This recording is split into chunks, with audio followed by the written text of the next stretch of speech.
في الكلام المجيد فرقان الحميد في شرع الحديد إن الله وملائكته يصلون على النبي يا أيها الذين آمنوا صلوا عليه وسلموا تسليما اللهم صل على محمد وعلى آل محمد وبارك وسلم صلاة وسلام عليك يا رسول الله صلاة وسلام عليك يا حبيب الله محترم بزرگوں دوستوں میرے بھائیوں اور میرے بچوں اور پردہ نشین میری بیٹیوں اور معصوم بچوں، ان مبارک ساعتوں کے درمیان اللہ تبارک و تعالیٰ کی انعامات کے اللہ تعالیٰ ہم کو آپ کو قدر کی توفیق عطا فرمائیں۔ عمومی طور پر امت کے سامنے اس ماحول میں رمضان مبارک کے اندر میں اعمال کا، روزے کا، قرآن پاک کی تلاوت کا اور سننے اور سنانے کا اور سحر و افطار کا ماحول ہے، جس میں امت کا ایک بڑا طبقہ الحمدللہ ثم الحمدللہ آج اس میں مشغول بھی ہے، جو قابل رشک بات بھی ہے، قابل قدر بات بھی ہے۔ رمضان کے اندر میں ان تراویحوں کے اندر میں مسجدوں کا آباد ہونا اور پھر قرآن پاک کا ایمان والے مسلمانوں کے ہاتھوں میں نظر آنا اور اسی طریقے سے اعمال میں مصروف ہونا کہ گلی گلی، گھر گھر، قریہ قریہ، دیہات دیہات، اپنے نہیں بلکہ غیر بھی اس بات کو محسوس کرتے ہیں کہ رمضان کا ایک مہینہ کچھ مقدس مہینہ ہے، مبارک مہینہ ہے۔ اس کا اظہار عمومی طور پر ہر مسلمان اپنی زندگی سے دیتا ہے، لیکن اس میں بھی خاص کا معاملہ اللہ تعالیٰ کی طرف سے عجیب ہوتا ہے کہ یہ تو عمومی اعمال کا ایک ماحول ہوتا ہے جن اعمال کے اندر میں آج امت مصروف ہے ان دنوں کے اندر میں، لیکن جب کہ آپ حضرات بھی تراویح سے فارغ ہو چکے ہیں، افطار بھی ہو چکا ہے، عشاء کی نماز بھی ہو چکی ہے اور وتر بھی پڑھ چکے ہو، سب کچھ کر چکے ہو، لیکن اس محفل کے سجانے کا اور اس محفل کے انعقاد کے کرنے کا اللہ رب العالمین کی طرف سے کیا صدا اور کیا بدلہ اور کیا قبولیت کا معیار ہے۔ تمثیلاً بات کے سمجھنے کے لیے مثال عرض کر دوں کہ کہیں پر تقریب ہوتی ہے تو تقریب میں آنے والے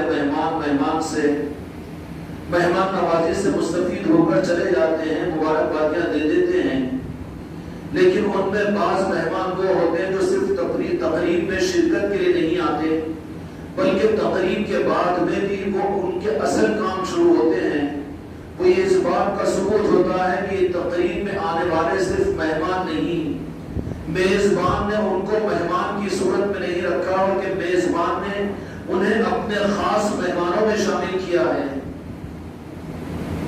مثال کے طور پر قریب کے اقربا، دوست احباب ہو، رشتہ دار ہو، داماد ہو، بیٹی ہو، سسرال والے ہو یا اقربا ہو، تو ان کے لیے اگر آپ کے گھر کی تقریب میں اگر کوئی خوشیوں میں آپ کے آ جائے اور عام ہزاروں کی دعوتیوں کی طرح سے دعوت کھا کر مسافہ کر کے اگر چلے جائے تو ایک لمحے کے لیے آپ کو گھور کر دیکھیں گے، شک کی نگاہ ان کو سوالیہ نشان پیش کر دے گی اور آپ اگر یہ سوال کریں گے یہ بات کیا ہے کہ ہزاروں مہمان فنکشن ہال میں آئے اور چلے گئے اور آپ ہم کو اجازت نہیں دے رہے ہیں، تو آپ کیا کہیں گے کہ آپ سے یہ امید نہیں؟ آپ تو وہ تھے کہ اپنے مقام کو سمجھ کر، اپنی حیثیت کو سمجھ کر، اپنی ذمہ داری کو محسوس کر کے آنے والے مہمانوں کی طرف سے ہاتھ پوچھ کر جانے والوں میں تمہارا شمار اچھا نہیں ہے، بلکہ تم تو وہ ہے کہ تم میزبان کے دل میں جگہ کیے ہوئے ہو، تم صرف دسترخوان پر ہاتھ پوچھنے کے لیے نہیں آئے ہو بلکہ تم ہمارے معابد اور تم ہمارے ہمدرد بن کر آئے ہو، ہمارے دل میں تمہارے لیے جگہ ہے، تو تمہارا ہاتھ پوچھ کر جانا ہمارے لیے ناقابل برداشت ہے۔ اس تناسب کے ساتھ میں سوچتے چلے جائیے کہ تراویح بھی ہو چکی ہے، عشاء کی نماز بھی ہو چکی ہے، فطر بھی ہو چکا، لوگوں کے لیے ہوٹلوں میں بیٹھ کر گپ شپ مارنے کے تو وقت ہو، انکار نہیں، قابل قدر ہے، امت میں یہ ذوق ابھی باقی ہے، لیکن میرے دوستوں اللہ تبارک و تعالیٰ نے ایمان والوں کی صفت قرآن مجید کے اندر یہ بیان فرمائی۔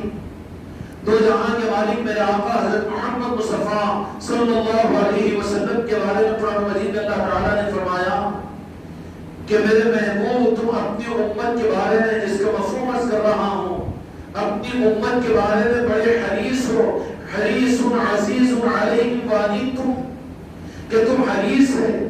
تو جہاں کے مالک کی حرص اپنی امت کے بارے میں کیا تھی؟ کس بات کی حرص تھی تخت و تاج کی اور دنیا کے ثروتوں کی اور حکومتوں کی، مسلم مملکتوں کی، یا عملوں کی، یا جنت کے شوق کی، یا جہنم سے بچنے کی؟ آخر کس بات کی حرص میرے آقا کو اپنی امت کے بارے میں تھی؟ وہ صرف یہ تھی، اس لیے کہیں پر دو جہاں کے مالک کی زبان مقدس سے اللہ نے قرآن مجید کے اندر یہ اعلان فرما دیا اور یہ بات بتا دی، لا اسألکم اجری الا اجری۔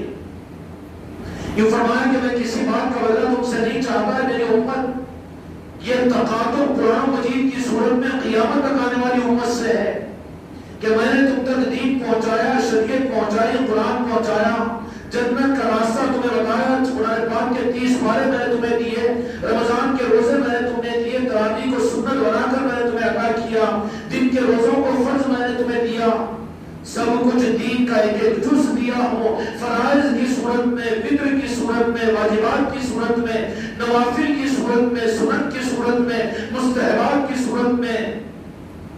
لیکن اس سارے کے دین کے دینے کے بعد میں تم سے کسی معاوضے کا طلبگار نہیں ہوں۔ لیکن کیا فرمایا کہ وہاں پر تم اپنی جو میرے کلمہ پڑھنے والے ہیں، یہاں مسلمان مراد نہیں ہے، مومن مراد ہے۔ لا اسألکم اجری الا اجر، کہ میں تم سے کوئی بدلہ نہیں چاہتا، بلکہ بدلہ صرف یہ چاہتا ہوں کہ تم میری عترت اور میری آل، میرے اقربا کے ساتھ محبت کرو۔ اب یہ میرا کہنا کہ آپ بھی تو تراویح پڑھ چکے ہیں، آپ بھی تو عشاء کی فرض پڑھ چکے ہیں، آپ بھی تو فطر پڑھ چکے ہیں، لیکن آپ کا اس مجلس کے اندر میں بیٹھنا اور اس طرح کی روئے زمین پر جہاں پر بھی اللہ اپنے محبوب کی امت کو پھر سے حقیقی وہ دین اور مزاج عطا فرمائے، جن کے صدقے میں قرآن ملا، جن کے صدقے میں رمضان ملا، جن کے صدقے میں روزے ملے، اور جن کے صدقے میں حج ملا، جن کے صدقے میں عمرہ ملا، جن کے صدقے میں کعبہ ملا، جن کے صدقے میں مکہ ملا، جن کے صدقے میں مدینہ منورہ ملا۔ خدا کی قسم وہ تو میرے دو جہاں کے مالک کے نالے پاک کے صدقے میں ملا، ورنہ کچھ نہیں ملا۔ خدا نے راست کسی کو کچھ نہیں دیا۔ کتنے بدنصیب ہوں گے کہ جن کے صدقے میں سب کچھ ملے، لیکن وہ اس بات کا مطالبہ کرے کہ میں تم سے کسی چیز کا بدلہ نہیں چاہتا۔ جیسے دعوت میں آ کر کھانے جانے والے، ان کو تو وہ روانہ کر دیں گے عام مہمانوں کو، مہمان ہیں، قابل قدر ہے، لیکن دسترخوان تک کے ہیں وہ۔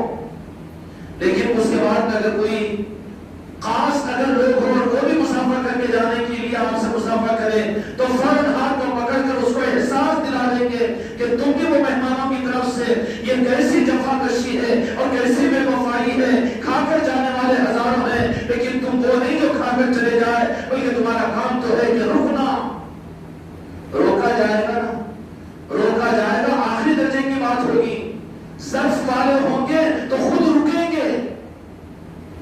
اگر ضمیر مولا نہیں ہوگا اور اندر میں کچھ اگر نسبت حقیقت کی ہوگی تو وہ تو خود تلاش کریں گے کہ علی اور آل رسول کے نسبتوں کی محفلوں کو دیکھیں گے، جہاں علی والے بیٹھے وہی محفل کو سجا بیٹھے۔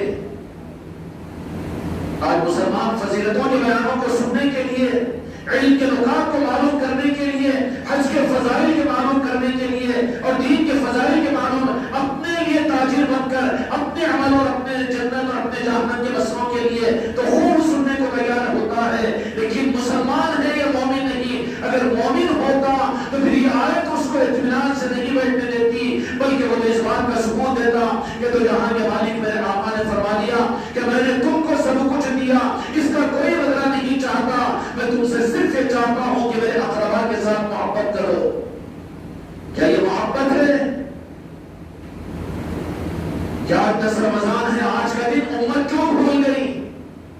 یوم آزادی کو یہ یاد رکھتی ہے اور یہ اپنے والدین کے انتقال کی برسی کو یاد رکھتی ہے اور پتہ نہیں کن کن چیزوں کو یاد رکھتی ہے، لیکن اصل چیز امت نے بھلا دیا اور امت بھول گئی۔ اللہ نے روح کو، اللہ تبارک و تعالیٰ پھر سے ساری امت کے روح کو صحیح کرے، اسی سے تو پہچانے جائیں گے۔ آج کا دن سونا ہونے کا اور مسلمانوں کو بتانے کا دن ہے۔ آج کا دن کون سا دن ہے کہ تاریخ میں اور حدیث کی کتابوں میں لیکن نہیں بتایا نا، اس رخ کو موڑ دیا گیا اور اس حقیقت کو چھپا دیا گیا. امت کو حقیقت سے دور کرنے کے لیے یہود و نصارہ نے ان کے رخ کو کسی اور طرف میں لا دیا, کسی اور طرف میں پھیر دیا. اب اس طرف کو چل کر یہ سمجھ رہی ہے کہ بہت ترقی کر رہے ہیں. نہیں, ظاہر میں تم ترقی کر رہے ہیں لیکن حقیقت کے اعتبار سے تم تنزل کی طرف میں جا رہے ہیں. امت کو متوجہ فرمانے کے لیے رب العالمین نے صاحب شریفہ کو نازل فرما دیا کہ میرے محبوب آپ فرما دیجئے کہ میں کسی چیز کا بدلہ نہیں چاہتا, لیکن میں یہ چاہتا ہوں کہ تم میرے اقربا کے ساتھ میں مودت کا معاملہ کرو. مودت اور محبت کا مطلب کیا ہے کہ یاد کرو بھی اور اس کا اظہار بھی کرو.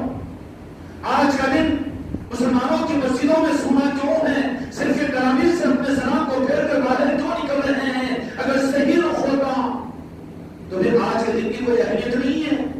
کیوں یاد نہیں کروایا جاتا اور کیوں ان کو اس بات کی تبلیغ اور اس بات کی تعلیم نہیں دی جاتی؟ تبلیغ کی اس بات کی, تعلیم کی اس بات کی کہ امت کو تاجر بنا دیا جائے, خدا کے ساتھ سودے باز بنا دیا جائے, اپنی جنت و جہنم کے لیے اس کو رونے والا اور اس کو عمل کرنے والا بنا دیا جائے. یہ غلط رخ ہے, غلط رخ ہے. بلکہ اللہ تبارک و تعالیٰ کو اور میرے دو جہاں کے مالک کو اس کا مطلب نہیں ہے, بلکہ مطلب تو رب العالمین کو جو کچھ بھی کرے بندے کا عمل خدا کی بارگاہ میں قابل قبول وہ ہے جو ان کی محبت میں ان کے لیے کیا جائے. آج کے دن کی عظمت کو بھی بھلا دیا گیا. پیغام ہے امت کے لیے. آج کا دن کون سا تھا؟ آج کا دن وہ دن ہے جو رب العالمین نے حقیقت کو ظاہر کرنے کے لیے سبراہ کے نبیوں کے انبیاء کے سلسلے کو خدا پاک نے دنیا میں ظاہر کیا. قوموں نے اور اہل جنت اور اصحاب جنت امت سابقہ کے اندر میں تھے نیک لوگ, انہوں نے نبیوں کے ظاہر ہونے کے بعد میں اپنے کو ظاہر کیا اور انہوں نے نبیوں کو پہچانا تھا. وہ بھی قابل قدر چیز ہے کہ نبی اپنی ذات سے نبوت کا اعلان کر ان کو پہچانا جائے, ان کی قدر کی جائے, ان پر ایمان لایا جائے. لیکن یہ کون سے قدر کا اعلیٰ درجہ ہے کہ دو جہاں کے مالک میرے آقا حضرت محمد مصطفیٰ صلی اللہ علیہ وسلم کو اللہ تبارک و تعالیٰ نے دنیا میں مبعوث کیا اور اعلان نبوت آپ نے نہیں فرمایا, لیکن وہ قلب کی کون سی نورانیت تھی اور وہ کون سی سوئے زمین کی عظیم شخصیات تھی اور وہ کون سے نیک سعید روحیں تھی کہ جنہوں نے اعلان نبوت سے پہلے دو جہاں کے مالک میرے آقا کو پہچان لیا تھا. ان میں سے جو مخصوص نیک اور منور روحیں اور مقدس شخصیات تھی کہ جنہوں نے اعلان نبوت سے پہلے دو جہاں کے مالک کو پہچانا اور ان کے لیے اپنا سب کچھ پیش کر دیا اور اپنے آپ کو لٹانے کے لیے قدموں میں ڈال دیا. ہم تو اعلان نبوت کے بعد کے اس قرآن کو لے کر اور دین کو لے کر ہم بڑی خوشی کے ساتھ میں کہتے ہیں لکا روحی فدا, لکا مالی فدا, لکا جانی فدا. ہم اپنے محبوب کے اوپر جان و مال کے ساتھ میں قربان ہو, لیکن قربان جائے میری اما جان سید کائنات سیدہ خدیجۃ الکبریٰ. کون ہے خدیجۃ الکبریٰ؟ ایک سیکنڈ کے لیے رک کر ایمان کی ذوق کے ساتھ میں امہات المومنین میں سب سے بڑی اماں, نام ایمان کی زبان سے لو خدیجۃ الکبریٰ تو سمجھ میں آئے گا کہ فاصلے ختم ہو جائیں گے. بیٹی کا نام لو تو بیٹی کا احساس بعد میں ہوگا, لیکن اگر میں اندر میں روشنی اور نور اور ایمان ہے تو تجزیہ کر لیجئے. خدیجۃ الکبریٰ اگر کہیں گے تو ایسا محسوس ہوگا کہ ہم ان کے ہیں, وہ ہماری ہے. اور یہ کون ہے سیدہ خدیجۃ الکبریٰ رضی اللہ عنہا, جنہوں نے اعلان نبوت سے پہلے, اب سوال یہ پیدا ہوتا ہے کہ اللہ تبارک و تعالیٰ نبیوں کو بھیج کر آخرت کا, جنت کا, حقیقت کا اور اخلاق کا اظہار کروانے کے بعد لوگ قبول کرتے ہیں. لیکن یہ کون سی قبولیت ہے کہ جہاں پر نبوت کی محنت اور نبوت کے نظام کے بغیر بھی اللہ نے ان روحوں کو منتخب فرما کر اعلان نبوت سے پہلے میری اما جان سیدہ خدیجۃ الکبریٰ رضی اللہ عنہا کو ایسی وہ دل کی بصیرت اور دل کی وہ نورانیت اور ایسی فریب کریے وہ ایسا رشتہ مصطفیٰ اور ایسے کمالات اعلیٰ نصیب فرمایا تھا کہ آپ نے اعلان نبوت سے پہلے ہی اپنے نگاہ ایمان نور سے اللہ تبارک و تعالیٰ نے وہ نورانیت معرفت عطا فرمائی تھی کہ آپ نے دیکھ کر پہچان لیا کہ دو جہاں کے مالک کو کہ جن کو مکے والے نہیں پہچان سکے بلکہ چند سعید ہوئے ہیں جو حدیث کے ذخیرے میں موجود ہے، جس میں خواجہ ابو مطلب بھی آتے ہیں، خواجہ ابو طالب بھی آتے ہیں، اور خواجہ ابو طالب کی اہلیہ محترمہ دو جہاں کے مالک کی چاچی مبارکہ بھی آتی ہے کہ اپنے نگاہ ظاہر سے دیکھ کر دو جہاں کے مالک کو پہچان لیا تھا۔ انہی میں سے سیدہ خدیجہ الکبریٰ رضی اللہ عنہا بھی ہے کہ اللہ تبارک و تعالیٰ نے اظہار ایمان اور اظہار دین سے پہلے، وحی کے نزول سے پہلے، اعلان نبوت سے پہلے حضرت خدیجہ الکبریٰ رضی اللہ عنہا کو ایمان کی بدولت اور وہ ایمان کی روشنی آپ کے قلب مبارک میں رب العالمین نے راست ایسے فرمائی تھی کہ سب کو پہچانے اعلان نبوت کے بعد میں، لیکن اما جان نے پہچان لیا کہ نظر جب ڈالی ہے تو جہاں کے مالک پر نگاہ مصطفیٰ نگاہ جب پڑی ہے خدیجہ الکبریٰ رضی اللہ عنہا کی تو سمجھ گئی، اور پورے مکہ مکرمہ کے اندر میں خدیجہ الکبریٰ رضی اللہ عنہ کا مقام ہائے ہائے قیامت تک آنے والی کیا مناسبت ہوگی، وہ تو اما جان ہے۔ تمثیل اور مثال کا دینا بھی تو غلط ہوگا۔ سورج کے ساتھ میں کسی ذرے کو مقابلے پر لانا بے عقلی کی بات ہوگی، لیکن کیا کمال یہ ہے کہ سب نے پہچانا، لیکن بعد میں حضرت خدیجہ الکبریٰ رضی اللہ عنہا نے جب ایک نگاہ میں دیکھ لیا تو پھر کہا کہ نہیں، یہ تو وہ دولت ہے کہ جس دولت کے اوپر ساری دولتیں قربان ہو سکتی ہے، اور یہ تو وہ دولت ہے کہ جس کا اگر حقدار بن جائے تو ہفت و اقلیم نہیں، زمین آسمان لوح و قلم بھی اس کا قربان ہو سکتا ہے۔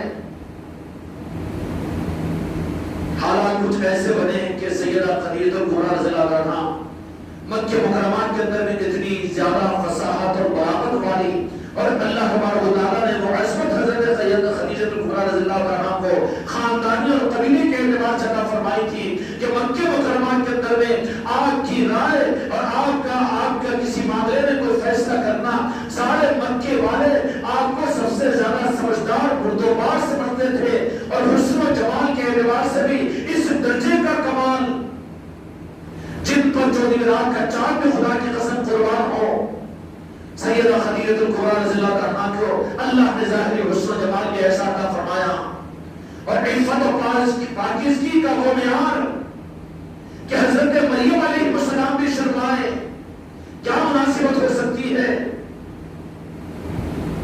یہی تو وجہ ہے کہ مال و ثروت کا عالم یہ کہ مکے میں سارے سرداران قریش آپ سے قرض لے کر تجارت کے لیے ملکوں کو جایا کرتے تھے، اور قرض لے کر اپنے کاروبار کرایا کرتے تھے، اور سب سے زیادہ معاملہ سیدہ خدیجہ الکبریٰ بنت قولہ اور بردباری اور سمجھداری کے اندر بھی اس درجے آنا کہ بڑے بڑے سرداران قریش آ کر آپ سے مشورہ کیا کرتے تھے، حسن و جمال میں لاجواب اور لاکمال، اور کمال کے اعلیٰ درجے کے اوپر، لیکن عمر شریف کے 40 برس گزر چکے ہیں، 40 برس گزر چکے ہیں، لیکن اس معیار اعلیٰ کے اوپر کوئی اپنے تاج کے بنانے کے قابل کوئی دنیا میں کوئی نظر نہیں آیا۔ رؤسائے مکہ اور سرداران قریش ہر ایک چاہتے تھے کہ ظاہری ساری کمالات کے ساتھ میں اللہ نے مال و دولت اور ثروت اس درجے میں عطا فرمائی کہ سارے عرب کے اوپر اگر تقسیم کر دیا جاتا تو قیصر و کسریٰ اس بات سے ڈرا کرتے تھے کہ اگر خدیجہ الکبریٰ کا مال اگر مکے اور عرب کے لیے اگر استعمال کر دیا جائے تو پھر مکہ یہ خود اپنی ذاتی طور پر خود مقفول بن جائے گا، مقفول بن جائے گا۔ اتنا زیادہ مالدار اللہ تعالیٰ نے بنایا تھا سیدہ خدیجہ الکبریٰ کو۔ کیوں سو رہے جاؤ اٹھا کے بھیجو ان کو، کیا بات ہے؟ نیند آپ کو یا نہیں؟ جاؤ موت ہو گیا نا، کس کا تذکرہ چل رہا ہے؟ تمہاری اماں کو یاد کرو تو رونا شروع کریں گے تو نہیں، غفلت نہیں۔ ہر ایک کوشش کرتا کہ سیدہ خدیجہ الکبریٰ رضی اللہ عنہا کے ساتھ میں نکاح ہو، لیکن عمر شریف کے 40 سال گزر گئے، لیکن کہیں پر نظر نہیں ٹکی، اور کسی کو خاطر میں نہیں لایا، کوئی معیار میں نہیں آئے، تو اس کو تقابل کیا جائے گا دنیا کے اعتبار سے؟ کوئی معیار نہیں ہے، یہ آئینہ ہی وہ آئینہ نہیں ہے جس کے اندر میں دیکھا جائے۔ اللہ تبارک و تعالیٰ نے سیدہ خدیجہ الکبریٰ رضی اللہ عنہا کو قلب مبارک کا وہ نور اور وہ معیار عطا فرمایا تھا کہ دنیا اور دنیا کی خواہشات اور دنیا کی چیزوں سے ان کا کوئی تعلق نہیں تھا، بلکہ تلاش تھی اپنے مال کی کثرت حسن و جمال کے ساتھ اور خاندان اور قبیلے کی افضلیت اور اشرفیت کے ساتھ میں وہ یہ دیکھ رہے تھے اپنے قلب سے جس ذات کے پر مطمئن ہونا چاہ رہے تھے۔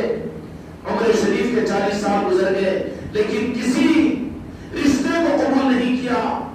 حضرت خدیجہ کبریٰ رضی اللہ تعالیٰ عنہ کی والد محترم کہتے تو حضرت خدیجہ فرماتی تھی کہ ابا جان اس معاملے میں مجھ پر چھوڑ دیجیے، لیکن جیسے ہی معاملہ ہوا ایک عنوان بنا تو جہاں کے مالک میرے آقا، یہ تو اللہ تبارک و تعالیٰ کا سارا نظام ہے، آپ بھی تجارتی قافلے کے ساتھ میں جیسے عام سرداران قریش دوسرے ملکوں کی تجارت کے لیے مال کو لے کر جاتے اور مال کو بیچ کر آتے، منافع کے اندر کچھ حصہ مل جاتا اور اس سے اپنے گزارا بسرا کرتے، تو اسی طریقے سے دو جہاں کے مالک میرے آقا بھی جب آ کر اس مال کو لے کر ملک شام کی طرف تجارت کے لیے تشریف لے گئے تو اپنے غلام کو بلایا اور بلا کر کہا کہ دیکھنا کہ یہ جو ہے جن کو میں قرض کا مال لے کر بھیج رہی ہوں ان پر اپنی گہری نظر رکھنا اور ان کے سفر کی ساری تفصیلات مجھے آ کر واپس بتانا۔ انجانا معاملہ تھا، اب اس کو کیا تجربے پر محمول کریں گے آپ؟ ہم کو ظاہری علوم ظاہری دلائل کی چکروں کی ضرورت نہیں ہے، یہ تو بصیرت نور تھا حضرت خدیجہ رضی اللہ عنہا کا۔ غلام کو بلا کر کہا، غلام کو ساتھ میں لگا دیا کہ وہ یہ تجارت کے لیے جا رہے ہیں، لیکن یہ قوم جو محمد بن عبداللہ کہہ جاتے ہیں ان پر نظر رکھنا، پورے سفر کی کارگزاری آ کر مجھ پر سنانا۔ غلام نے کہا کہ یہ کیا بات ہے؟ سفر میں تشریف لے گئے، غلام دو جہاں کے مالک کے ہر لمحے کو دیکھتا رہا، بڑا غور کرتا رہا اور کیا کچھ نہیں دیکھا ہوگا، چاند و سورج آ کر ململا ہو رہے ہیں اور شجر و حجر آپ کو سلام کر رہے ہیں، اور جہاں جاتے ہیں وہاں پر ایک عجیب ماحول ہوتا ہے، سمجھ سے آگے، تجارت میں آگے، منافع میں آگے، سب میں آگے۔ آخرکار بہت جلد وہ قافلہ واپس آیا اور میرے آقا دو جہاں کے مالک نے تجارت کے سارے مال کو لے کر آ کر حوالے کیا۔ اس سے پہلے حضرت خدیجہ کبریٰ رضی اللہ عنہا نے فرمایا، غلام سے معلوم کیا کہ حالات کیا تھے، یہ معلوم کرنے کا ذوق کیسے پیدا ہوا، کیا اعلان نبوت ہوا تھا، کیا حضرت عیسیٰ علیہ السلام کی بشارت کا علم تھا، تورات و انجیل کی عالمہ تھی سیدہ خدیجہ کبریٰ رضی اللہ عنہا ظاہر میں، یہ تو نہیں کہیں گے نا، لیکن وہ اندر کا قلب کا عرش والا نور تھا جو نور مصطفیٰ کو پہچاننے کے لیے بے چین و بے قرار تھا۔ غلام نے آ کر سنا دیا کہ یہ معاملہ ہے کہ سارا قبیل قافلہ ہوتا کہ بیٹھ جاتے تو جو دو جہاں کے مالک ہوتے کہ سارے لوگ چھاؤں میں بیٹھے ہوئے ہیں، تو یہ دو جہاں کے مالک یہ نہیں کہ میرا بھی مقام پہچانو، مجھے بھی چھاؤں، ارے دنیا ان کو چھاؤں دیتی ہے، دنیا ان کو عزت دیتی ہے، تو لوگوں کی عزت کی پرواہ کیا، خدا کی قسم تاج اور عزت والے آپ کے قدموں سے عزت پانے والے ہیں، چنانچہ آپ دھوپ میں آ کر بیٹھ جاتے تو اس غلام نے یہ کہا کہ پھر وہ درخت خود بخود آگے بڑھ کر تو جہاں کے مالک کے اوپر آ کر جلوہ افروز ہو جاتے اور سایہ کر دیتے۔ کہا کہ ہاں اسی لیے تو بھیجا تھا میں۔ اب کہا کہ ٹھیک ہے، قانون کے اعتبار سے جو کچھ تجارت کا معاملہ ہے، لاؤ کتنا منافع، تو جہاں کے مالک نے پورا منافع دے دیا، تو جتنے لے گئے تھے ان سے دگنا تگنا منافع کے ساتھ نے پورا، تو کہا کہ اپنا حصہ، تو دو جہاں کے مالک نے فرمایا کہ ہم تو اپنا حصہ نہیں لگائیں گے، تو کہا کہ پورا لے لو، تو کہا کہ میں مالک نہیں ہوں، نہیں لوں گا،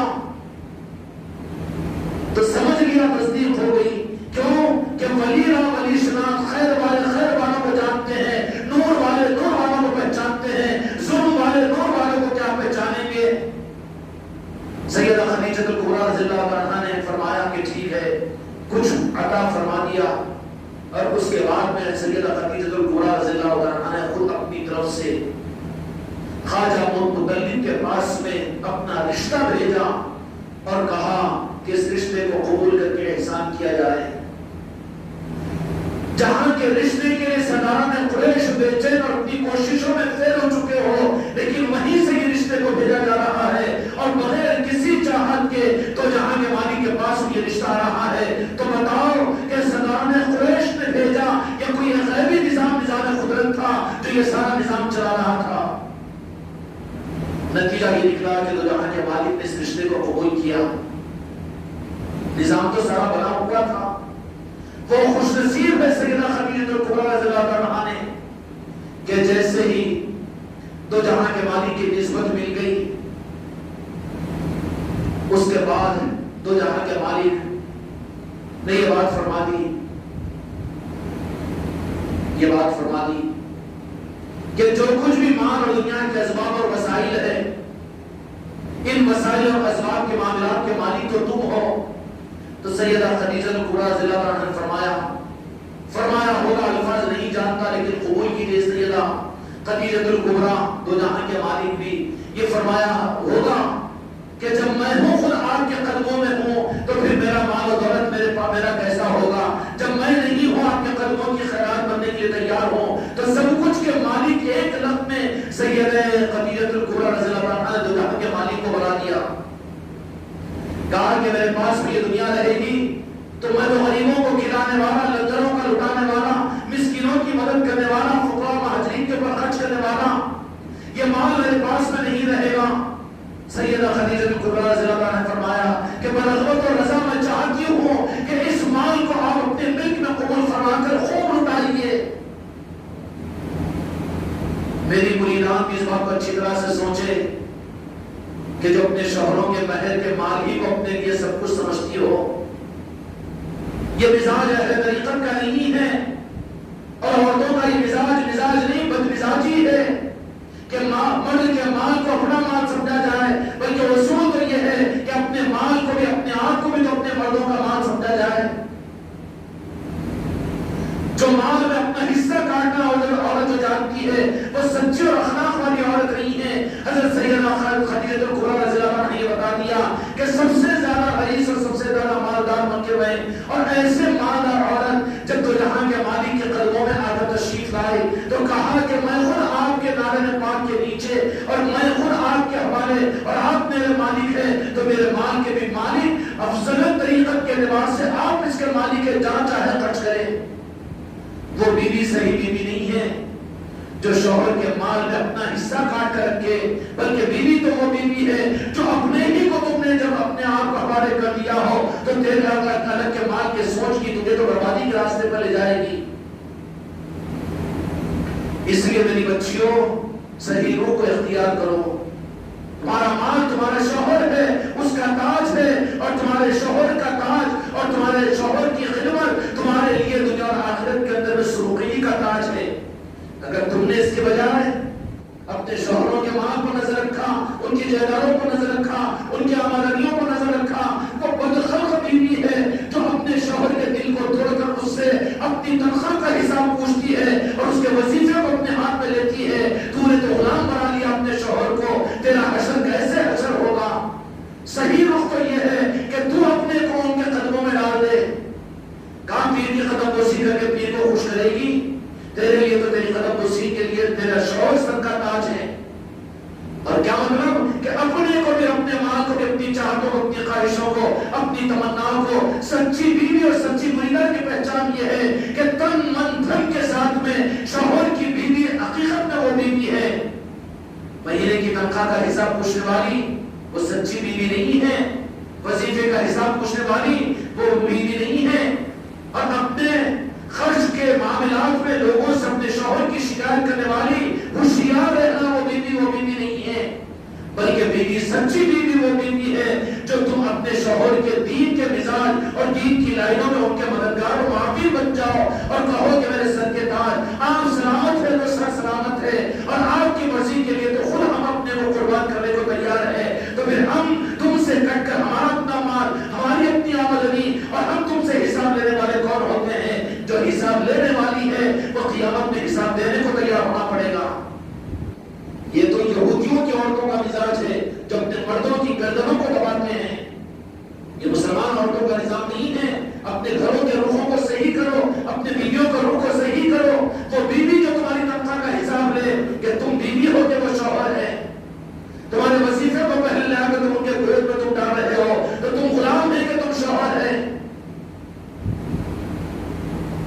اللہ تعالیٰ پوری امت کو اصلاح کی توفیق عطا فرمائے، دنیا کی محبتوں سے ہمارے عورتوں کے دلوں کو خالی فرمائے۔ سیدہ خدیجہ کبریٰ رضی اللہ عنہا نے جب دو جہاں کے مالک کے حصے میں رات کے نارائن پاک میں پہنچ چکی ہے تو اپنا سب کچھ لا کر قدموں میں ڈال دیا اور کہا کہ میں خوش ہوں اس بات کے اوپر کہ یا رسول اللہ صلی اللہ علیہ وسلم جہاں چاہے آپ خرچ کیجئے، آپ کی خوشی پر اور آپ کے خرچ کرنے کے اوپر میں خوش ہوں۔ دو جہاں کے مالک رب العالمین نے انتظام فرمایا۔ اب مکہ مکرمہ کے اندر میں دو جہاں کے مالک کی طرف سے جب غریبوں کو، مسکینوں کی مدد اور ان کے لیے کھانے کا انتظام اور ان کے لیے اب یہ ثروت کے سارے نظام اور خرچ کے سارے نظام چلتے رہے، اس لیے اظہار نبوت سے پہلے اسلام کے قرض کو نہیں چکا سکتا۔ ابھی میرے بچے نے منقبت پڑھی نا کہ سیدہ خدیجہ کبریٰ کا احسان قیامت تک اسلام چھپا نہیں سکتا، اس لیے کہ سب سے پہلے جن کے مال نے اسلام کو مضبوط کیا وہ میری اما جان سیدہ خدیجہ کبریٰ رضی اللہ عنہا کا مال ہے۔ اس لیے میری بچیوں، میری مریدان، میری دقاتوں دوسری امت کی اور مائیں اور بیٹیاں نہیں ہیں، لیکن تم خانقاہ محمدی سے وابستہ ہو تو تم کو بھی اپنے رخ کو طے کرنا پڑے گا کہ تم ان خانقاہی نظاموں کے اندر میں اپنے شوہروں کی لائنوں کے اندر میں جو خانقاہ محمدی کی صورت میں چل رہے تھے ان کے معاون بنو۔ اگر تمہاری سوچ الگ ہے اور تم الگ ہو تو تم راہ طریقت کے اندر میں دوگانہ ہو، الگ ہو، ایک نہیں ہو، اور کوئی نوازش تم کو نہیں ملے گی۔ اس لیے عورتوں کی تربیت کرو، عورتوں کی تربیت کرو۔ وہ مرد بہت پریشان ہو جاتا ہے جو اپنی بات اور اپنی نکوئی کو اپنی عورت کے سامنے صنف نازک کے ہاتھ میں دے دے اور اس کو اس کے ہاتھ میں اسٹیئرنگ کو تھما دے۔ پوری ایک نسل خراب ہو جاتی ہے، برباد ہو جاتی ہے، پوری نسل برباد ہوتی ہے۔ اور آگے دیکھے گی کہ باپ بھی میاں مٹھو ہے اماں کے سامنے اور اماں بھی ہے غرور کرتے ہیں، حساب پوچھتے ہیں، ان کی تربیت میں وراثت میں یہ چیز ملے گی۔ پھر آپس کا اختلاف، انتشار، شوہروں کے ساتھ میں کشیدگی، سسرال میں لڑائی جھگڑے، یہ ساری خواصیں کیا آئیں گی؟ نہیں بول رہی کیا کرنا، ٹھیک ہے ہم بھی پڑھے لکھے، ہم بھی نوکری کریں گے، ہماری تنخواہ 40,000، تمہاری تنخواہ 30,000۔ ہائے ہائے، گھر کو اولادوں کے سامنے جنگل کا دنگل بنا دیا۔ کان پکڑ کر گھر میں روک، اپنی زندگی کو سکون اگر چاہتا ہے تو اس کو رخ بدلنا۔ اس لیے میرے آقا نے فرمایا کہ عورت ٹیڑھی پھسلی سے پیدا ہوتی ہے، اس کو موڑنا ہے، موڑ کرنا ہے، توڑنا نہیں ہے۔ اس لیے عورتوں کی تربیت کے نظام کے لیے خانقاہ کی مجلسوں کو سنو اور سناؤ تاکہ ان کی تربیت ہو۔ اس کے برخلاف میں اگر علم دے دو اور یہ اس کا مطلب ہے سمجھو کہ ہم دینی مدارس میں اپنے بچوں کو شریک کریں گے، ارے دین سے جو تکبر اور کبر پیدا ہوگا وہ سننے والے کہاں ہوں گے بلکہ سنانے والے ہوں گے۔ رشتے جوزیت کے اندر مسائل پیدا ہو جائیں گے، وہ اپنے شوہر کو جاہل کہے گی اور اپنے دین کے اور اپنے علم کے ذات کے اندر اس کی پوری زندگی پورا خاندان کے لیے وبال بن جائے گی۔ پھر تربیت ہے عورتوں کے لیے، تعلیم سے زیادہ اپنی بچیوں کی، اپنی عورتوں کی تربیت کی ذمہ داری ہمارے اور آپ کے اوپر۔ سیدہ خدیجہ کبریٰ رضی اللہ عنہا نے جب اپنے آپ کو دو جہاں کے مالک، اپنی جان اور مال، اپنے دھن اور دولت کے سامنے حوالہ کیا تو یہ وہ دو جہاں کے مالک میرے آقا نے فرمایا کہ جس وقت میں خدیجہ کبریٰ رضی اللہ عنہا ہر موقع کے اوپر ایک سہارا بن کر دو جہاں کے مالک کے سامنے، اور اتنی رازدار اور اتنی ہمت دو جہاں کے مالک کو حضرت خدیجہ کبریٰ رضی اللہ عنہا کے ذریعے سے ملی کہ جب اعلان نبوت ہوا، غار حرا کے درمیان آپ کا قیام ہوتا تھا، اس وقت کے ان تخلیوں کے ماحول میں جو کچھ بھی حالات منکشف ہوتے تھے وہ آ کر، چونکہ وہ بیوی ہی رہتی ہے، بیوی رہتی ہے، شوہر سر کا تاج ہے تو بیوی تمہارے رفیق حیات ہے، یہ اس کے حقوق ہے، اس کا حق تم جو اسلام نے بتایا وہ حق بھی دو، اگر اس کا حق طلب کریں گے بھی تو مجرم ہوں گے، وہ تمہارے لیے شریک حیات ہے۔ یہ بات ٹھیک ہے کہ اس سے مشورہ ضرور لو، لیکن فیصلے کا اختیار بیوی کو نہیں دینا، اس لیے وہ حاکم نہیں بن سکتی۔ شریعت نے اس کو امیر بنانے کا حکم نہیں دیا، اس کو بادشاہ بنانے کا حکم نہیں دیا، اس لیے کہ وہ صرف نازک ہے۔ مشورہ لے سکتے ہیں، مشورے کا مطلب یہ ہے کہ آپ اسٹیئرنگ ہاتھ میں دینا نہیں ہے، دیں گے تو انبیلنس ہو جائے گا۔ ان نون ڈرائیور کو بٹھا دو اسٹیئرنگ کے اوپر، کیا ہوگا؟ خود بھی ڈوبے، صرف دوسروں کو لے کر ڈوبے۔ کی کشتی ڈوب رہی ہے نا جی، میں 4 مہینے لگایا ہوا لیکن میری بیوی 3 سال عالم بن کر آئی ہے، گیا اسٹرنگ دے دیا، کیا ہوگا آخر؟ یہ جائز و ناجائز؟ بچہ رو رہا ہے، بوم ہو رہی ہے، گھر کے اندر میں سسرے آ کر بول رہے کہ بیٹا بچہ کیوں رو رہا؟ نہیں، اس بچے کو دودھ کا پلانا میرا حق نہیں ہے۔ وہ باپ اس کی اگر تنخواہ مقرر کرے گا تو پھر کیوں کہ عالم بنائے گا؟ پہلے طے کرو اس کے دودھ کی قیمت، بعد میں دودھ پلاؤں گی۔ یہ اس زمانے میں شاہد ہوں ان باتوں کا۔ تم نے علم دیا ہے لیکن تربیت نہیں کی اپنے بچوں کی۔ علم تو علم کے ساتھ میں، اگر علم دے رہے ہو تو علم کے ساتھ میں تربیت ہو۔ تربیت تو تمہارے گھروں میں ہے نہیں، تربیت کے نظام خانقاہوں کے تو ہے نہیں، بعد کی شفقتوں میں علم دینے کا نظام تو ہے نہیں۔ اب ظاہری علم کتابوں کا ان کو دلا رہے ہیں تو نتیجہ کیا نکلے گا؟ کہ شارٹ سرکٹ ہوگا نا۔ سسرے نے کہا کہ تیرا بچہ نہیں مگر شریعت میرا حق نہیں رکھتی، میں دودھ پلاؤں تو اس کی قیمت ان کو دینا پڑے گا، تم اپنے بیٹے کو سمجھاؤ۔ تو اللہ سے بیٹے کو بلایا، بلا کر بولا کہ کیا مصیبت ہے؟ جی کا جنجال ہے نا 303 تیرے پاس میں؟ ہاں کیا بڑے میاں گھس کر رہے ہیں، اب تم میرے شوہر ہو، بات کی نہیں سننا، شریعت اس میں یہ حق، مگر نہیں جانتی بیچاری صرف نازک ہے نا کہ شریعت نے تو یہ بھی اختیار کیا سونا استعمال نہیں کرنا اور شاید سب استعمال نہیں کرنا 303 کو، جو کہ وہ نکاح ہی نہ کرے جو طلاق کے لفظ کو جانتا ہو۔ جائز میں سب سے زیادہ ناپسندیدہ عمل ہے، نہیں جانتی نا بیچارے، اب ان کے اوپر ان کے اوپر نہیں، ہم شریعت کو جانتے ہیں، علم کو جانتے ہیں۔ علم تیری زندگی کو رحمت والا بنانے کے لیے ہے، قرآن و حدیث کا علم ذہنت کا گہوارہ خاندانوں میں لڑائی اور جھگڑوں کے لیے نہیں ہے نا۔ یہ کیوں ہوا کہ علم ملا لیکن تربیت نہیں ملی؟ تربیت ہوتی تھی تو نعمان بن ثابت جو امام ابو حنیفہ ہے، آپ کی بیٹی کی تربیت آپ نے ایسی کی کہ فقہ کے معاملات کے اندر میں جب قرآن و حدیث کے معاملات آتے تو بہت سے معاملات اپنے بیٹی سے مشورہ کرتے تھے۔ ابھی 3-4 دن کے بعد میں سیدہ عائشہ صدیقہ رضی اللہ عنہا کے نسبت کی محفل اس خانقاہ میں ہوگی مسجد میں، اور آپ کا مقام شریعت کے معاملات میں محدثین کے اندر بہت اونچا مقام سیدہ عائشہ صدیقہ رضی اللہ عنہا کا ہے، جو علم شریعت اور علم حدیث امت کو عطا فرمائی ہے، یہ بھی قیمت اس کا انکار نہیں۔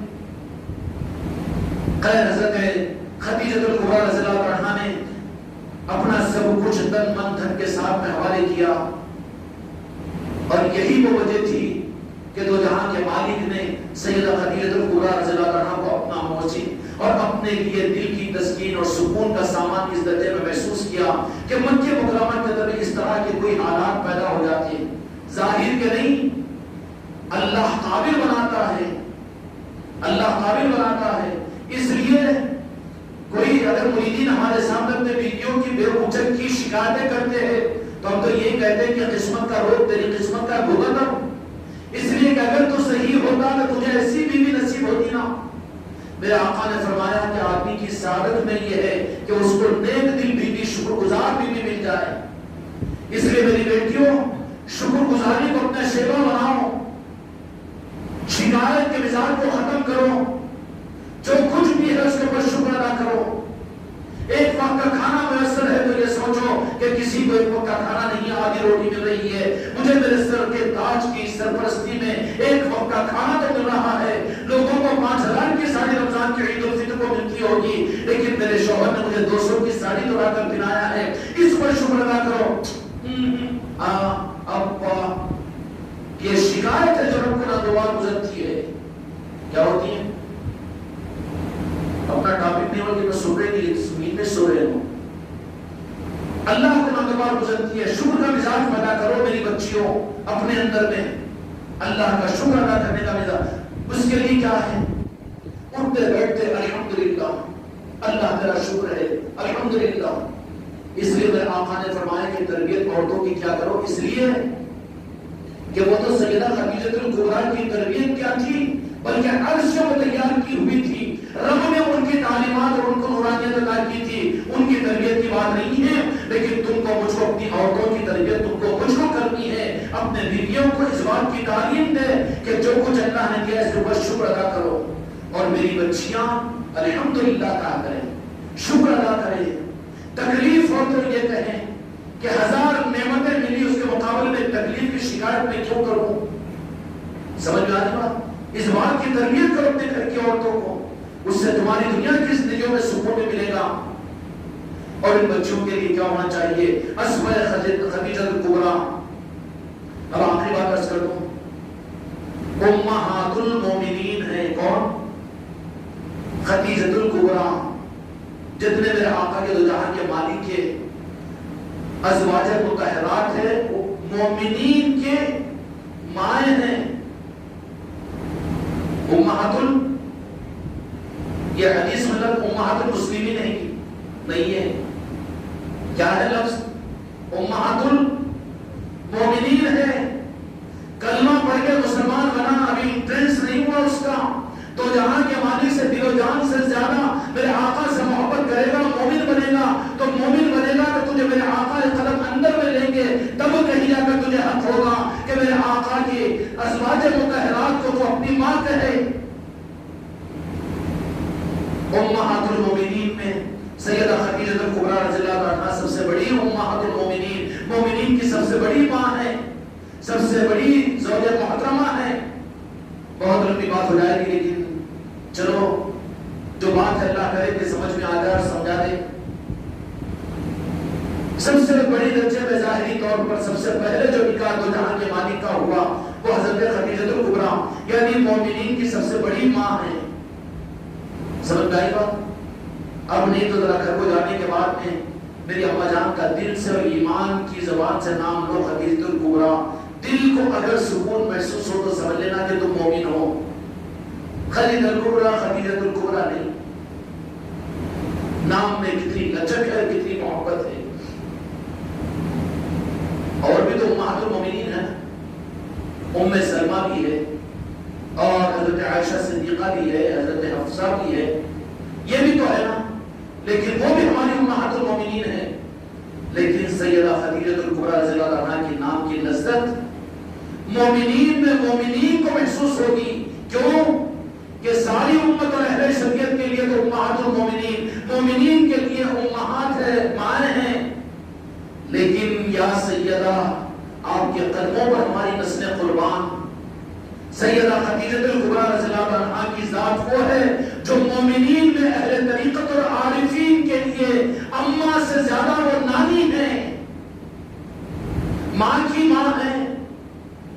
اہل طریقت اور آل علی اور آل علی کے چاہنے والے، اور اہل طریقت اور اہل خانقاہ اور اہل طریقت اور بیت السرور کی راہ میں چلنے والے جو غوث و خواجہ کی نسبتوں کے رکھنے والے ہیں، ان کے لیے ماں کی ماں ہے خدیجہ الکبریٰ۔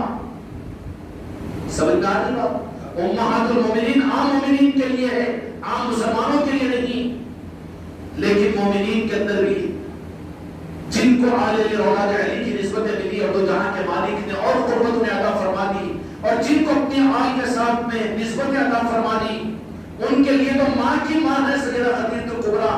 اور کیا اعزاز ہے، ایک روح تو میں نے وہ ظاہر کر دیا کہ آپ کو اعلان نبوت سے پہلے خدا پاک نے نورانیت اور بصیرت کا اور نورانیت کا کیا مقام عطا فرمایا تھا، کیا جذبہ عطا فرمایا تھا، تو یہاں کے مالک پر فرفدہ اور قربان کرنے کا اللہ تبارک و تعالیٰ نے کیا کچھ روح عطا فرمایا تھا سیدہ خدیجہ الکبریٰ رضی اللہ عنہا کو۔ اس کے بعد پھر دوسرے اگر روح کو، وہ روح تو بابا ہمارا سمندر ہے، ڈوبیں گے تو نکل نہیں سکیں گے، مر جائیں گے۔ وہ کون سا؟ کیا کون ہے؟ ہماری ماں سیدہ کائنات فاطمہ الزہرا سلام اللہ علیہ کی ماں ہے، اور سیدہ کائنات سیدہ فاطمہ الزہرا سلام اللہ علیہ کون ہے؟ کون ہے؟ جنتیوں کی سردارہ، کیا ان کے پیروں کی خاک ہے جنت؟ سیدہ کائنات اور ان کی ماں سیدہ کائنات کا خود مقام اس درجے میں کہ جس کا اظہار ناممکن ہے، تو پھر ماں کے ماں کا مقام کا اندازہ ہم کیا کر سکتے ہیں؟ اہل طریقت کے لیے تو ماں کی ماں ہے سیدہ کائنات فاطمہ الزہرا کی والد محترمہ ہے، اور جن کے لیے رب العالمین نے قرآن مجید کے اندر کیا فرما دیا، ضمانت دی زبان کی، اِنَّا عَلَيْنَا الْكَوْثَرَ فَصَلِّ لِرَبِّكَ وَانْحَرْ إِنَّ شَانِئَكَ هُوَ الْأَبْتَرُ، کہ اے میرے محبوب آپ دکھی اور آپ کے درد کو ہم برداشت نہیں کر سکتے، ہم خوشخبری سناتے ہیں، ہم بشارت سناتے ہیں تمہیں اس بات کی کہ ہر دکھ کے موقع کے اوپر ظاہری سہارے کے اندر میں ہم نے خدیجۃ الکبریٰ کو تمہارے سامنے کیا ہے، تو میرے محبوب یہ دشمنان اور مکے کے سرداران قریش تم کو تانا دیتے ہیں، جس کی وجہ سے آپ کے دل کو تکلیف ہوتی ہے، اور وہ یہ کہتے ہیں جب کوئی ساتھ دینے والا نہیں تھا تو اکیلے سیدہ خدیجۃ الکبریٰ رضی اللہ عنہا کھڑے ہو گئی اور آپ نے سہارا دیا، اور ہر رخ سے میرے آقا کے دل کو بستگی پہنچائی اور میرے آقا کے دل کو سکون کا سامان۔ مگر یہ روح بھی دیکھ لینا، یہ روح بھی اہل طریقت تمہارے نقصان دہ ہوگا۔ تو جہاں کے میرے مالک کسی کے سہارے کی نعوذ باللہ خدا کی قسم محتاج نہیں ہے، سہارے نہیں دیے، بلکہ وہ سہارے خود میرے آقا سے سہاروں کو حاصل کیا۔ دار حلیمہ میں میرے آقا کو دودھ نہیں پلایا، بلکہ میرے مصطفیٰ نے دار حلیمہ کی بکریوں کو، ان کی اولاد کو دودھ پلایا ہے۔ اس لیے بالکل قائل نہیں ہے اس بات کے کہ میرے آقا کو رب نے محتاج بنایا ہو، لیکن ظاہری صورت کے اندر میں یہ بھی ایک رخ ہے۔ تو وہاں پر جس بات کی تسلی مکے کے اس ماحول میں ضرورت تھی، ظاہری طور پر مال کی تو پورا مال لا کر خزانوں اور خدموں میں ڈال دیا، ہمت کی ضرورت تھی، تو پھر ہمت کے لیے حضرت خدیجہ سامنے آئی رضی اللہ عنہا، اماں جان کی اماں جان، لاکھوں سلام ہو خدیجۃ الکبریٰ پر۔ آج کی رات وہ رات ہے کہ جس رات میں سید ہے خدیجۃ الکبریٰ رضی اللہ عنہ کا اس دنیا سے پردہ ہوا ہے، جس پر دو جہاں کے مالک کو اتنا غم ظاہری طور پر ہوا، اتنا غم ظاہری طور پر ہوا کہ اس سال کو سال حزن کہا جاتا ہے حدیث کی کتابوں میں، کہ جس پر رنجیدہ ہوئے، غمزدہ ہوئے۔ کیوں کہ نوزاد حالات میں جب کہ دنیا کٹ رہی ہو، دنیا تکلیف پہنچا رہی ہو، اس وقت میں اگر کوئی سہارا دے تو وہ اس کا احسان آدمی ادا کیے بغیر نہیں ہوتا۔ تو جو دو جہاں کے مالک کے سامنے بھی جب سیدہ خدیجۃ الکبریٰ رضی اللہ عنہا کی دنیا سے جانے کا وقت آیا، وہ سارا منظر نظروں کے سامنے آیا کہ میرے زندگی کی محسنہ اور میرے زندگی پر احسان کرنے والے اور اتنا سب کچھ کرنے والے آج مجھ سے وہ جدا ہو رہی ہے۔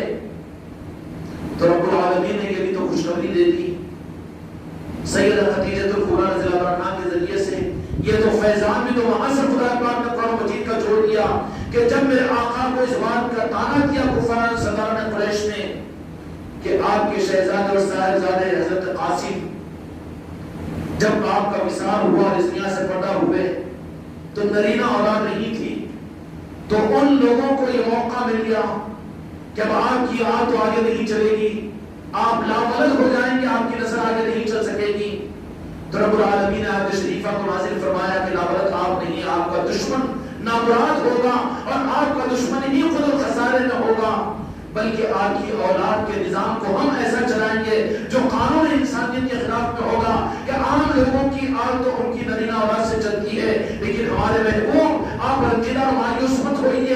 خدیجۃ الکبریٰ رضی اللہ عنہا کے اور احسانوں کا بدلہ ہم یہ عطا فرماتے ہیں کہ اس وقت میں آپ کے لیے دل کے سکون کا سہارے کا سبب حضرت خدیجہ بنی ہے، تو آپ کی اولاد بھی سید کائنات فاطمہ الزہرا سلام اللہ علیہ کے ذریعے سے جو آل چلے گی وہ آپ کی آل قرار دی جائے گی۔ آپ کو یہ سہارا بھی قیامت تک اپنی اولاد کی صورت میں ہم یہ انعام تو اوپر فرماتے ہیں۔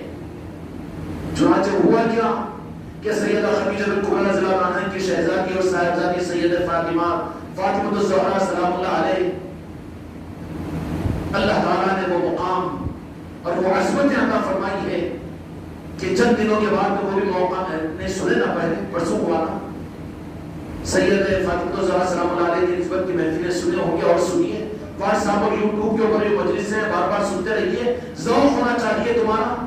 تم دوسرے پروگراموں کے سننے کے لیے تو تیار ہوتے ہو، لیکن تمہارا بد ذوق بد مزاج ہے۔ اگر خانقاہ کی مجلسوں کو تم نہیں سنتے ہو تو تم خود یہ سرٹیفکیٹ دے رہے ہیں کہ ہم تو مجبوری کے لیے آگے نظاموں کے اندر جڑتے ہیں، ہمارا قلبی ذوق ہے نظاموں کا نہیں ہے۔ میرے مرید خود فیصلہ کرنے اپنے بارے میں میں کیوں کہوں؟ تمہاری انفرادی زندگی میں تمہارا سننا، تمہارا سفر، تمہارا حضر، تمہارے گھروں کے تنہائیاں اور تمہارے گھروں کی مجلسیں اگر ان مجلسوں کے سننے میں ہوتی ہے تو یہ اس بات کی دلیل ہے کہ تم دل اور قلب کے اعتبار سے بھی اس نظام کے ساتھ میں ہو، ورنہ یہ مجبوری کے لیے مجلسوں میں بیٹھ جانا، سن لینا، اس کے بعد میں پھر یوٹیوب اور واٹس ایپ کی مجلسیں تو دوسروں کے لیے، ہمارے لیے کہاں؟ ارے وہ دوسروں کے لیے نہیں ہے، کوئی دوسروں سے کیا مطلب ہے؟ ہم کو اپنے بچوں کو ہم غذا دے رہے ہیں۔ اور تم غذا کھانے ہی کو تیار نہ ہو تو مر. گھر میں کھانا رکھ کر بھی نہ کھاتا ہو تو بڈھے کی قسمت بری ہے، کریں گے کیا؟ غذا ہے کس کے لیے؟ وہ پہلے والوں کے لیے نہیں، وہ تو بچے کے لیے ہے. بچہ ہو کر گھر کے دسترخوان سے محروم ہو تو وہ تو بدنصیب ہوگا. اس لیے اپنی انفرادی زندگیوں میں بھی واٹس ایپ پر ان مجلسوں کو سنو، سمجھ میں آئے گا. ان مجلسوں میں بیٹھے تو بات یہ ہوگی کہ سب کو سنا رہے ہیں، آدھی نیند ہے، آدھا منہ کھلا، آدھا آنکھیں کھلے، وہ بڑی مجبوری کے ساتھ میں، تھکان کے ساتھ میں کیا اندر اترے گا؟ اگر یہ نہیں تو ٹھیک ہے، مجلس کی اہمیت اور عظمت کو ملحوظ رکھتے ہوئے بعد میں تنہائیوں کے اندر سنو ان مجلسوں کو. تو سید کائنات سیدہ فاطمہ الزہرا سلام اللہ علیہ کی وہ عظمت اور وہ مقام، تو پھر ان کے بعد محترمہ کا مقام سیدہ خدیجہ الکبریٰ رضی اللہ عنہا کا کیا مقام ہوگا؟ یہی وہ مقام تھا جس کی وجہ سے رب العالمین نے آپ کے سلسلے کو قیامت تک جاری فرمایا. اور اہل طریقت امہات المومنین، مومنین کی ماں ہیں، لیکن آل علی اور اولاد علی اور اہل طریقت کی خاص نسبتیں ہیں انہیں حاصل. اسی لیے وہی لوگ تو یاد کریں گے نا، انہی کو تو یاد کا وہ موقع دیں گے، اسی لیے تو انہی کو اپنے تذکروں کا موقع دیں گے. تو یہ اس بات کی دلیل ہے کہ نہیں سید کائنات سیدہ فاطمہ الزہرا سلام اللہ علیہ کی مجلس ہوتی ہے، تو یہ اس بات کی دلیل ہے کہ تم کو انہوں نے اپنے تذکرے کے لیے قبول کیا. حضرت خدیجہ الکبریٰ رضی اللہ عنہا کے اگر نسبت کی محفل خانقاہ محمدی میں ہوتی ہو تو یہ اس بات کی دلیل ہے آج کی رات میں حضرت خدیجہ الکبریٰ رضی اللہ عنہا کے بارگاہ سے تمہیں اپنے ہونے کی سند خدیجہ الکبریٰ نے عطا فرما دی. یہ معمولی چیزیں ہیں، ورنہ رخ کو پھیریں گے، تراویح ہو گئی، عشاء ہو گئی، فطر ہو گئی، اب جاؤ جلدی سو جلدی اٹھو. ارے اٹھتا کہاں، جاتے جاتے تو حریص حلیم کے پاس بیٹھ جاتا ہے. حریص کا فقیر بن کر کسی چائے کے ہوٹل، کسی بار اور کسی دوست اور کسی احباب کے پاس میں آدھا گھنٹہ ایک گھنٹہ تو گزار دے گا. اس کے بجائے یہاں کا جن کو موقع ملے گا، جن کو بٹھایا جاتا ہے ان کو تو سند دینے کے لیے بٹھایا جاتا ہے. اس لیے میرے دوستو یہاں کی محفلوں کے اللہ تعالیٰ ہم کو آپ کو قدر کی توفیق عطا فرمائے. سیدہ خدیجہ الکبریٰ رضی اللہ عنہا کا جب اس دنیا سے پردہ ہوا تو میرے آقا کو ظاہری طور پر وہ سارے احسانات یاد آئے اور آپ کی اولادوں میں حضرت زینب، حضرت رقیہ، حضرت خدیجہ، حضرت بی بی فاطمہ اور کون ہے؟ حضرت ام کلثوم. نہیں معلوم؟ اپنے بیٹے کے نام یاد رہتے نہیں، ماں کے نام یاد نہیں رہنا. ہاں تو یہ تو تھی شہزادیاں آپ کی، یہ تو تھی میرے آقا کے دلہن کے مالک کی شہزادیاں، جنت کی سرداران ہیں، یہ ہماری مائیں ہیں. لیکن سید کائنات سیدہ فاطمہ الزہرا سلام اللہ علیہ کو اللہ تبارک و تعالیٰ نے وہ عصمتیں، وہ نسبتیں عطا فرمائی، وہ عصمتیں، وہ نسبتیں عطا فرمائی جو ظاہری طور پر میرے آقا کو حضرت خدیجہ الکبریٰ اپنی حیات ظاہرہ سے جو کچھ بھی سہارا بنے، حضرت سیدہ فاطمہ الزہرا سلام اللہ علیہ کے ذریعے سے دو جہاں کے مالک کو دین کا سہارا اولیاء کی صورت میں ملے گا.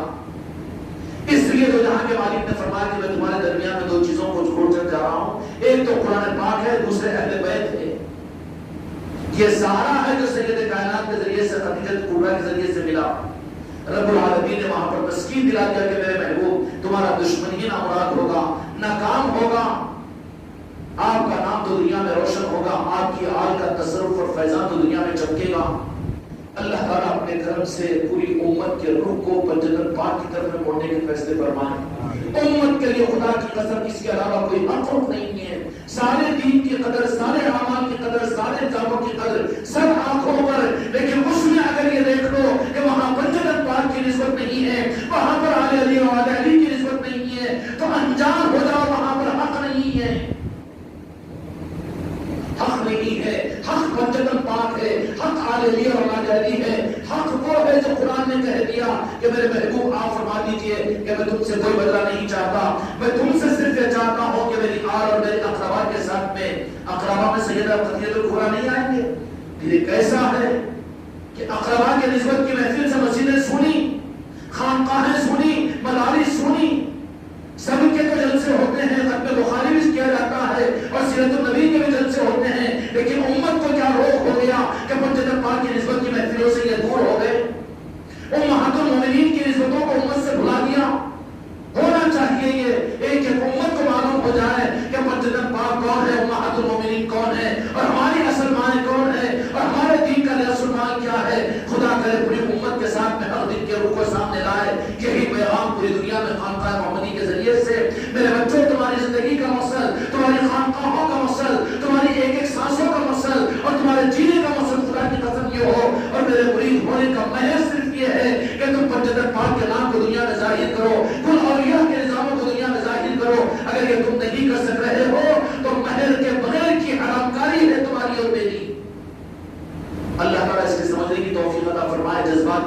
نہیں ہیں. اس لیے اس رمضان مبارک کے بارے میں ہم نے یہ بات عرض کی تھی رمضان سے پہلے کہ امت رمضان کے اعمال سے واقف ہے، تراویحوں سے، روزوں سے، افطار پارٹیوں سے اور افطار کی فضیلتوں کے، کسی کو روزہ افطار کرانے کی فضیلتوں سے، جنت کے ملنے سے، سب کچھ سے واقف ہے. ہونے دیجیے، بہت اچھی بات ہے. لیکن اس میں ایک رخ جو سمجھا دیا گیا ہے امت کو، رمضان کا رخ، اس میں ایک حقیقی رخ اولیاء کے رمضان کا بھی ایک رخ ہے جس کے بتانے کی ذمہ داری خانقاہ محمدی کے ہر مرید کے ذمہ ہے. اس کا مطلب کیا ہے کہ امت کو سمجھاؤ کہ اولیاء کا رمضان کیسے ہوتا ہے اور اولیاء کے رمضان کا نظام کیسے ہوتا ہے. اس لیے تم اپنے گھروں کی سحریوں میں سحروں کو بنا کر 2 4 10 20 کا انتظام کر کے ایک گھر پر سحری کو پہنچاؤ. لوگ پوچھیں گے کہ افطاری تو پہنچاتے ہیں لیکن سحری کیوں؟ تو کہو کہ یہ اولیاء کا طریقہ ہے، غوث و خواجہ کا نظام ہے، یہ امام زین العابدین رضی اللہ عنہ کی سنت ہے، اہل طریقت کی سنت ہے. یہ کرنے کا کام ہے تمہارا میرا، کریں گے انشاءاللہ. اور اسی کے ساتھ اپنے گھروں کے اندر میں روزوں کی حالتوں میں روزانہ ذکر کا نظام اپنے گھر کی خانقاہ محمدی میں اہتمام کے ساتھ میں کرو. اور مسرات میری بیٹیاں بھی ایک دوسرے سے ملے، ملاقات کریں، تو وہاں پر تذکرے بھی کرو، تو وہاں تو مومنین کے کرو. کس کے کرو؟ سید کائنات فاطمہ الزہرا سلام اللہ علیہ کے کرو، پنجتن پاک کے کرو، آل علی اور اولاد علی کے کرو، اولیاء کے کرو، راہ طریقت کے نظاموں کے کرو، تاکہ امت کو یہ فیڈ اور حقیقی غذا امت کو مل جائے. ورنہ اس غذا کے نہ ملنے کی وجہ سے امت آج وینٹیلیٹر پر آ چکی ہے، وینٹیلیٹر پر آ چکی ہے. اس درجے پر وینٹیلیٹر کہیں خدا کا قدم متوجہ نہ ہو جائے تو جہاں کے مالک کی نظر بچائے ہوئی خدا کی قسم، ورنہ خدا کا غضب امت کو لینے کے لیے تیار ہے. وینٹیلیٹر پر کس معنی میں کہ ایک ایک چیز کر کے امت سے چھینی جا رہی ہے. حرم کی اور مسجد نبی کی 20 رکعت کی تراویح بھی چھین لی گئی اور وہاں کی دعاؤں کا رونا اور بقا بھی چھین لیا گیا. اور آگے کیا کیا ہو رہا اور کیا انتظار کریں گے. اس لیے امت اعمال اور دین آپ سمجھ رہے ہیں کہ نہیں، مدارس بہت بڑھ رہے ہیں، جماعتیں بڑی بن رہی ہے، لوگ مسلیاں بہت آ رہے ہیں، نمازی بہت پڑھ رہے ہیں، گھر گھر نمازی زندہ ہو رہے ہیں، گھر گھر عالم اور مفتی. نہیں، امت حقیقی دین کے اعتبار سے وینٹیلیٹر پر پہنچ رہی ہے. اللہ دین کے حقیقی نظام کو کھینچ رہا ہے، کہیں کرونا میں نہ چلے جا رہے. اس لیے امت کو اس وقت میں دینے کی ذمہ داری ہماری تمہاری ہے، اور وہ صرف فیڈ اور غذا پنجتن پاک کی محبت، آل علی اور اولاد علی کی محبتیں ہیں. اللہ تبارک و تعالیٰ مجھ کو اپنی ذمہ داری کے سمجھنے اور پہچاننے کی توفیق عطا فرمائے. تمہارے گھر، تمہاری نشست، تمہاری گفتگو، تمہاری عیدیں، تمہاری بارات، تمہاری تقریبات، یہ سب کچھ کو ذریعہ بناؤ امت کو پنجتن پاک کو سمجھانے کا، اور اس کو ذریعہ بناؤ اولیاء کے نظام کو سمجھانے کا. تم کیا سمجھاؤ گے دین، تم کیا سمجھاؤ گے جہاد، تم کیا سمجھاؤ گے علم، اور تم کیا سمجھاؤ گے نماز. تم کو تو اس وقت میں پوری امت کو یہ سمجھانا ہے جو حقیقی دین ہے. کریں گے انشاءاللہ. اللہ تعالیٰ بھرپور توفیق عطا فرمائے.